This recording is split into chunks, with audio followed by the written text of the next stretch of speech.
Selamat malam Sobat Inspirasi. Ketemu lagi bersama aku Monica Nara. Dan saya Cevi di Ruang Bicara Inspirasi Kita-Kita. Yeay. Nah, malam ini kita akan bicarakan tema yang menarik dan berbeda. Kalau berbicara mengenai film tuh kita selalu terpaku dengan seputar proses dan produksi ya. Iya, proses produksinya gitu ya. Nah, kali ini nih Sobat Inspirasi, kita punya satu narasumber yang tentunya kita akan membahas ini lebih ke distribusi dan juga eksibisi. Nah. Kita malam ini ada dua narasumber nih, Wow. Jeff, ya. Ada dua, yang pertama, dia ini adalah seorang mahasiswi asal Institut Seni Indonesia Surakarta. Namanya adalah Sekar Manik Pranita. Dan dia ini membuat skripsi itu tentang layar alternatif di kota Surakarta pasca Orde Baru dari tahun 1998 sampai 2018. Nah, ya dahulu memang film tuh hanya diputar di bioskop. Nah sekarang muncullah itu layar alternatif dengan tema film-film yang sensitif seperti itu. Oke, kalau gitu daripada Sobat Inspirasi penasaran, langsung aja kita panggilin. Inilah dia, Sekar Manik Pranita. Yeay, selamat malam. Selamat malam. Terima kasih sudah datang di Ruang Bicara. Terima kasih. Harus gitu ya. Oke, Sekar Manik Pranita. Siap. Gimana kabarnya hari ini? Baik, alhamdulillah. Senang banget kita kedatangan Sekar ya. Kita panggilnya Sekar aja Ya, ya. boleh. Aja. Senang banget karena Sobat Inspirasi tentunya juga pengen tahu nih, pasti penelitian atau skripsi apa sih yang dibuat sama Sekar gitu ya. Oke. Kalau habis skripsi tuh kayak auranya tuh kayak apa ya?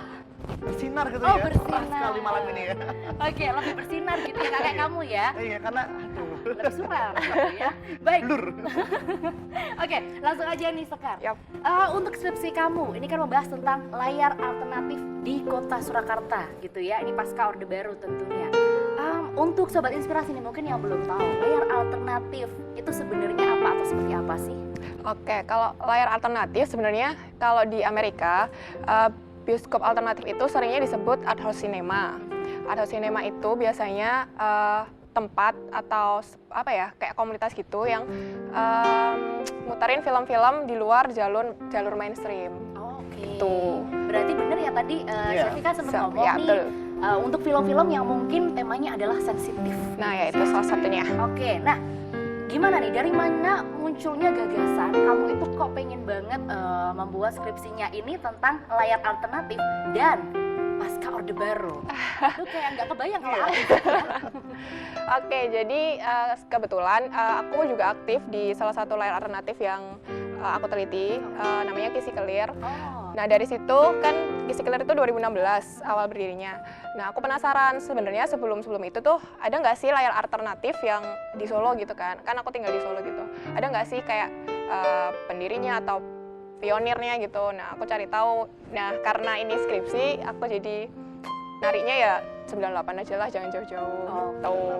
Jadi alasannya karena ternyata itu gitu ya. Oke, selama kamu membuat skripsi ini ya, selama membuat penelitian, kendala apa aja sih yang kamu dapatkan atau kamu rasakan gitu? Apa ya, nyari narasumbernya pasti satu. Karena 20 tahun kan ya, narasumberku itu kalau di total kayaknya ada 13 Lumayan orang. ya. 13 orang, dan itu kan nggak semua narasumber ada di Solo. Jadi aku sempet itu sampai nyamperin ke Jakarta. Di Jakarta ada, di Boyolali ada, di mana lagi ya, Sukoharjo ada. Yang lainnya masih ada di Solo sih untungnya. Tapi 13 orang, nah itu kesulitannya sih. Cuma nyocokin jadwal, kan kejar-kejaran waktu sama deadline ujian gitu. Tadi kan aku udah sempat baca nih subnya Sekar ya. Yap. Jadi ini pelatihannya tuh dibuat dengan pendekatan historical comparative research. Nah, itu apa sih?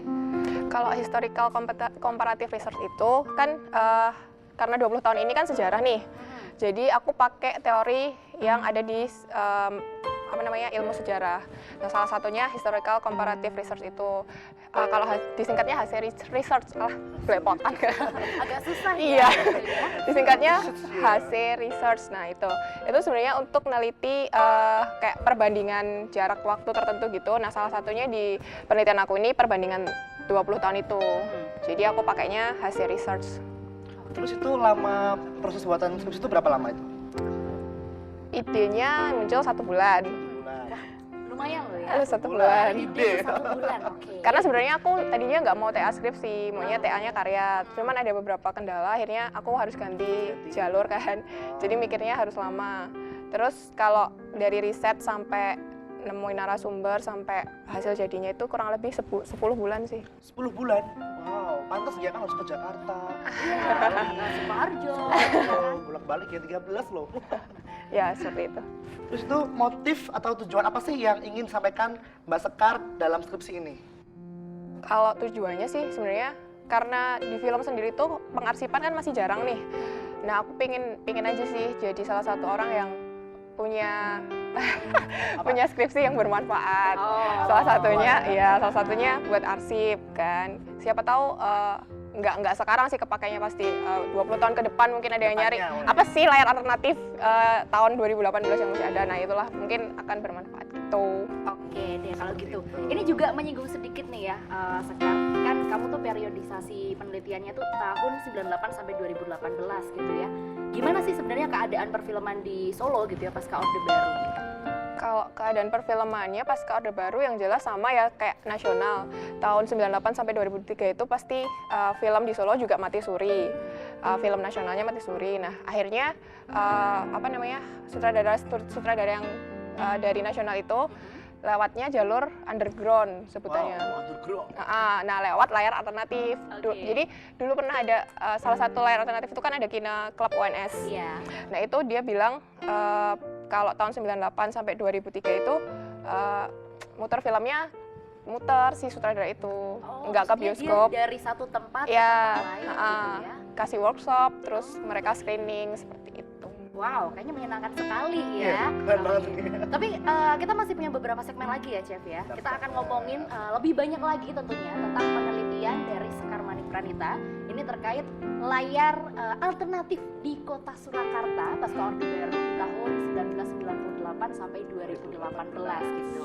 Jadi untuk sobat inspirasi yang lebih tahu lagi, pengen lebih tahu dan masih kepo gitu ya tentang layar alternatif ataupun di Orde Baru saat itu nanti kita akan lebih ngebahas lagi.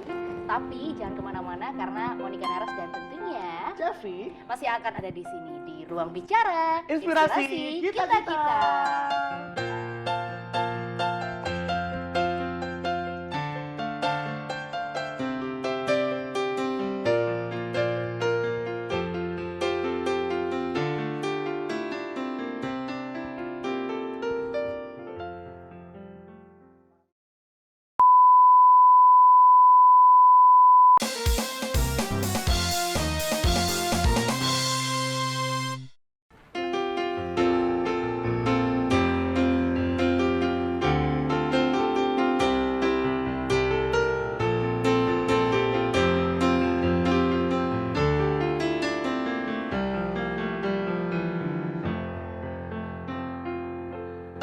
Selamat malam Sobat Inspirasi, kembali lagi di Ruang Bicara Inspirasi Kita-Kita.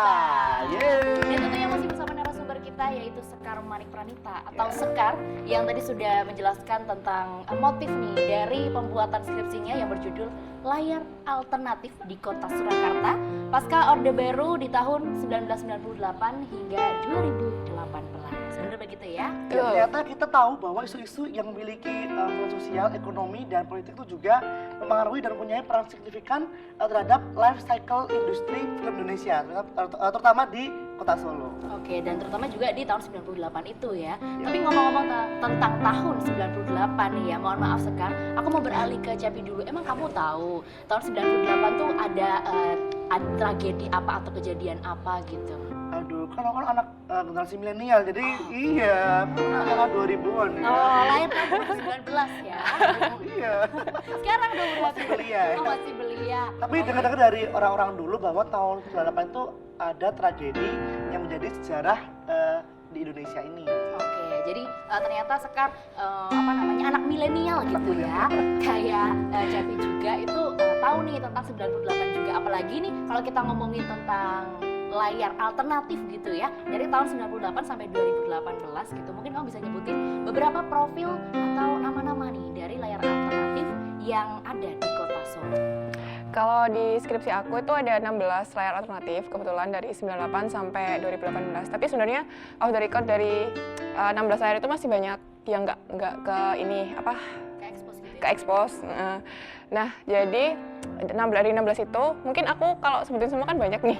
Yang paling eksis sampai sekarang aja ya. Oke, boleh. Itu ada Kine Club Visip UNS, KMF, itu komunitas musik film Fakultas Ilmu Budaya UNS juga. Terus Kine Club UMS, di Hima Visi sendiri itu ada 5, ada dulu namanya Mau Nonton, LDP, Mars Night Screening, Cinema Akhir Tahun, satunya ini Open Mini Cinema dulu. Terus yang masih baru dan eksis sampai hari ini yang 3 tahun kebelakang ini ada Kisi Kelir, Sodok, Solo Dokumentari Film Festival, sama Kembang Gula, Yayasan Kembang Gula. Terus itu apa ya perbedaan secara kontras penyelenggara yang bergerak dalam instansi pendidikan dan mandiri di dalam maupun di luar kampus? Kalau perbedaan yang paling kontras pasti soal pendanaan. Pendanaan yang di dalam kampus pasti lebih ini ya, pasti adalah uangnya untuk pendanaan screening gitu-gitu. Tapi kalau yang di luar, yang dikelola secara mandiri, kita biasanya kan ngekas nih, atau iuran, atau mau cari tempat tapi dia berbayar. Padahal kita nggak punya uang, mungkin minimal nyewa tempat itu 300-400an kan. Nah kita kan nggak punya sebanyak itu mungkin. Nah jadi itu sih yang bikin kita agak susah. Di bidang pendanaan. Ya. Nggak cari sponsorship atau apa gitu? Biasanya ada yang tempat yang yaudah pakai aja tempatnya free. Karena dia juga pengen di up gitu kan, memanfaatkan public space. Kayak win-win solution. Yes. Kayak mutualisme ya? Simbiosis mutualisme bener. Nah, tapi perbedaan selain di pendanaan ya, mungkin juga Sobat Inspirasi juga pengen tahu apa perbedaan lainnya gitu. Kalau yang lain mungkin perizinan sih ya. Karena kalau di kampus kan, contoh ISI punya teater besar. Pasti kalau anak ISI mau pakai teater besar, lebih dipermudah kan, nggak mungkin dipersulit atau lain sebagainya. Tapi kalau dari komunitas mandiri itu, ada aja pokoknya, ya nggak bisa ini kayak gini gitu. Punya alasan sulit kita untuk proses. Yap. Oke, tolong dong disebutin satu aja yang paling fenomenal mungkin ya, Cep ya. Iya, yang paling fenomenal. Layar alternatif di Kota Solo yang mungkin paling dikenal sampai sekarang gitu ya. Yang paling fenomenal, mungkin ini Solo Dokumentari Film Festival ya. Sodok itu ya? Yang disingkat Sodok itu. Jadi Sodok itu dulu kan terbentuk dari inisiasi, namanya dulu foundernya itu Dimas Erdinta. Itu tuh dari dalam kampus sebenarnya. Cuman karena ada beberapa hal yang akhirnya membuat Sodok harus berkembang secara mandiri, akhirnya memutuskan untuk dikelola secara mandiri. Dan sekarang perkumpulan itu sudah berbadan hukum, mencari dana sendiri, dan udah jalan berapa tahun ya? Kayaknya 3 tahun ini 2 kali festival, pokoknya udah 2 kali festival. Jadi dia kan 2 tahun sekali nih, udah 2 kali festival, dan acaranya sangat-sangat bagus karena itu festival film dokumenter yang ada di Solo satu-satunya. Wow, keren sekali Sodok ya berarti ya. Oke, kita masih ngomongin tentang layar alternatif, dan sekarang juga Japi kita akan menyaksikan ini ada video tape tentang tanggapan masyarakat tentang layar alternatif tentunya. Saksikan yang berikut ini. Layar alternatif itu sebagai bentuk wadah di mana kita pemutaran yang sifatnya nggak komersil. Cinema Akhir Tahun itu merupakan layar alternatif bagi film-film pendek dan panjang. Nah, kalau untuk film pendek itu mencoba memberikan ruang untuk para filmmaker itu show off ke penonton. Nah, untuk film panjangnya itu kita mencoba mencari film-film yang jarang di bioskop. Jadi kita memberi kesempatan untuk mereka. Oke, itulah dia tanggapan masyarakat tentang layar alternatif. Nah, kita akan mengundang satu narasumber lagi. Ini mungkin juga sekarang udah kenal. Namanya adalah Mas Ari Headbang. Kalau gitu langsung aja, ini dia Mas Ari Headbang. Halo Mas, selamat datang di Ruang Bicara. Oke, apa kabar? Baik. Awet muda nih ya? Iya, ya. Oke, Mas Ari, langsung aja nih. Mungkin ada Sobat Inspirasi yang pengen tahu tentang profil singkat dari Mas Ari Headbang Di sendiri. Circle Perfilman Solo. Benar. Dan saya salah satu dari sekian banyak pegiat seni dan budaya Solo. suka buku dan apa di konteks ini saya 9 tahun terakhir ini saya baru meneliti dan kajian tentang apa bioskop dan film, sejarah bioskop dan film di Kota Solo. Oke, nah Ya. Mas Ari, mungkin tadi Mas Ari juga sempat menyaksikan ada ini ya video tip tentang tanggapan masyarakat. Mungkin bisa ngasih tanggapan sedikit nih Mas tentang layar alternatif tadi yang ditanggapi sama masyarakat. Ya, layar alternatif adalah bagian dari apa kultur sinema dan ini bentuk atau upaya penyebaran film atau expand di apa dalam mengekspresikan ini apa hasil karya biar lebih banyak terjangkau ke semua lapisan masyarakat. Oke, itu kalau menurut Mas Ari Ya. sendiri gitu ya. Baiklah, Sobat Inspirasi, nanti kita masih akan ngobrol bersama dua narasumber kita. Ada Sekar Sekar dan juga Mas Ari Headbang. Jadi jangan kemana-mana, tetap saksikan terus Ruang Bicara Inspirasi kita-kita. Yeay.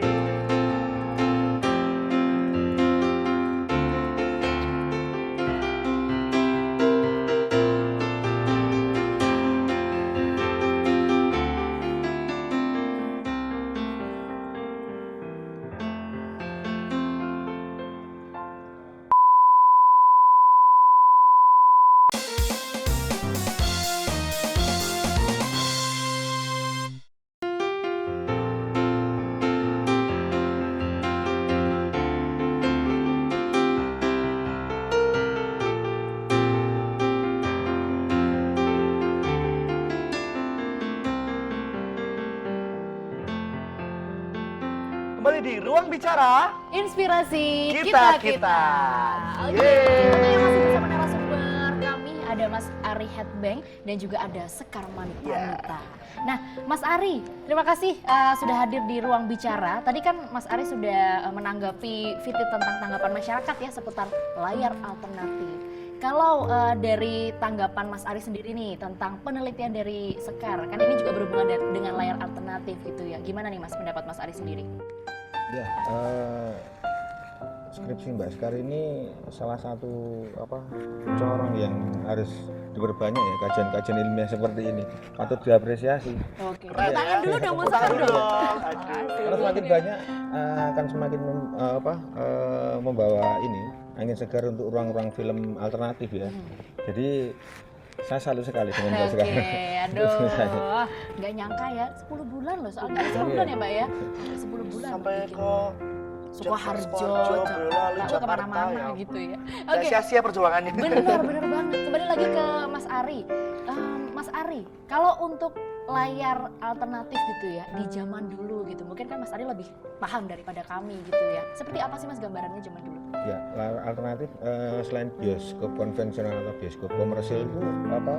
Dulu sebenarnya banyak sekali, cuman saya ini untuk kali ini mau menyoroti bioskop konvensional atau yang dulu zaman era Hindia Belanda itu ini sebenarnya perusahaan besar bioskop yang istilahnya punya nama di berbagai kota ya, tapi mereka mau jemput bola ketika ada keramaian sekaten itu di tahun 1926 saya baca artikel majalah Hindia Belanda yang menceritakan tentang bioskop yang sudah punya gedung bioskop permanen itu membuka stand di sekaten. Jadi ada bioskop Alhambra, Rialto, ya mereka selain di gedung bioskop yang sudah permanen itu di satu tempat yang sama di kota yang sama, tapi mereka mau membuka stand di apa ya istilahnya kalau di Jawa orang bilang ini tobong ya, bioskop tobong seperti itu. Jadi nggak permanen. Ya ini tantangan untuk film alternatif yang sekarang seperti itu, mau jemput bola dengan inovasi-inovasi yang harusnya tidak kalah dengan ide dari pengusaha bioskop yang dulu gitu. Salah satu seperti itu, selain ada layar alternatif juga ya dulu ya. Oke, Mas Ari, kalau misalnya nih kita ngomongin tentang aspek distribusi sama eksibisi dari perfilman gitu ya, gimana sih caranya gitu ya untuk menciptakan iklim perfilman yang baik di Kota Solo? Ya seperti Mbak Sekar tadi sampaikan, ada ruang, ada penonton dan harus ada program. Juga saya menyarankan untuk bisa lebih down to earth lagi, misalkan di sektor promo, terus nanti kita tembusin untuk sekolah-sekolah lanjutan atas atau tingkat SLTA atau SMP, atau mungkin ke kelurahan atau ke mana, Karang Taruna kalau masih yang aktif itu ya. Jadi mungkin ruang alternatif akan banyak muncul di situ dengan inovasi-inovasi dari teman-teman sinias muda ini. Nanti kalau mau banyak promosi, mau ke grassroots lagi biar nyampe bisa dinikmati oleh banyak orang ya, lapisan gitu ya. Oke, kalau sekarang kita beralih ke Sekar gitu ya, komponen apa aja sih yang sebenarnya ini mempengaruhi ekosistem dari perfilman gitu? Mungkin tadi nyerempet yang diomongin Mas Ari tadi ya, ada ya? Iya benar. Jadi kalau ekosistem perfilman sendiri kan ada dari mulai pra-produksi, produksi, terus pasca produksi. Nah sebenarnya dari 3 itu ada lanjutannya yang kayak Mbak Monik bilang, distribusi dan eksibisi. Nah eksibisi sendiri tadi disamain Mas Ari, ada program, ruang, dan penonton. Nah ekosistem itu yang akhirnya kalau nggak ada ruang, gimana mau muter filmnya? Iya bener ya. Kalau ada ruang, ada film tapi nggak ada penontonnya, sama aja. apa yang mau? Iya makanya gitu. Jadi ekosistem itu saling berkaitan, saling berhubungan, dan muter aja gitu loh. Harus saling mendukung sih. Ya, sekarang kembali ke Mas Ari nih. Bagaimana seorang sineas mencari ruang agar filmnya bisa dinikmati seluruh lapisan masyarakat? Ya seperti saya bilang, harus berani mengambil inisiatif, ide-ide baru yang lebih segar, karena di setiap zaman pastinya punya tantangan yang berbeda ya. Sama-sama beratnya. Kalau dulu mungkin mau nonton harus mesti ngumpulin duit dulu, mesti ngantri dan lain sebagainya kan, mesti nungguin film. Tapi sekarang terbuka sekali kesempatan untuk sineas muda untuk mengembangkan karya mereka, untuk bisa diapresiasi banyak orang. Salah satunya coba nanti tembusin link yang di luar negeri yang mengapresiasi film-film indie ya, itu supaya link kita atau mungkin pasar kita itu dan tanda petik itu bisa lebih menyebar lagi. Kan di luar negeri banyak sekali, bisa didistribusikan ke sana juga misalnya seperti itu. Berarti ini tuh juga tantangan bener-bener ya Mas ya, untuk sineas di generasi masa kini gitu. Jangan mau sampai kalah sama yang dulu gitu kan ya. Itulah dia tantangannya nih untuk Sobat Inspirasi. Nah sekarang nih, tolong berikan mungkin kayak 2 kata gitu ya tentang perfilman di Solo. Kan Sekar sama Mas Ari kan pasti udah tahu nih ya, udah berkecimpung lama di dunia perfilman Solo gitu. Dari Sekar dulu deh. Mas Ari dulu. Mas Ari dulu, oke. 2 kata Mas untuk perfilman di Solo. Semangat, eksis. Semangat eksis. Intinya semangat eksis terus dan tetap semangat gitu kali ya. Karya. Oke, kalau Sekar Boleh lebih dari 2 nggak? boleh deh. Kalau 15 boleh deh ya. Oke, untuk perfilman di Kota Solo, jangan simpen filmmu di hard disk. Oh, oke. Tapi di flash disk. Jangan, maksudnya diputer di layar-layar alternatif gitu loh. Maksudnya gitu. Siap. Oke, pokoknya jangan malu ya kalau punya karya gitu. Betul. Karya harus untuk disebarluaskan, apalagi kalau yang bermanfaat. Iya benar, sama kayak Sekar juga buat penelitian yang kece banget, bisa jadi arsip juga. Kita tepuk tangan dulu dong buat Sekar Manik Pranita dan juga tentunya Mas Ari Hatbeng yang sudah hadir di Ruang Bicara episode kali ini. Oke, kalau gitu karena waktunya juga tidak memungkinkan lagi, kita tambah bicaranya gitu ya. Nanti kita ngobrol di luar. Terima kasih untuk Sobat Inspirasi yang sudah menonton Ruang Bicara kali ini. Saya Monika Neres. Dan saya Cevi di Ruang Bicara Inspirasi Kita-Kita. Bye-bye.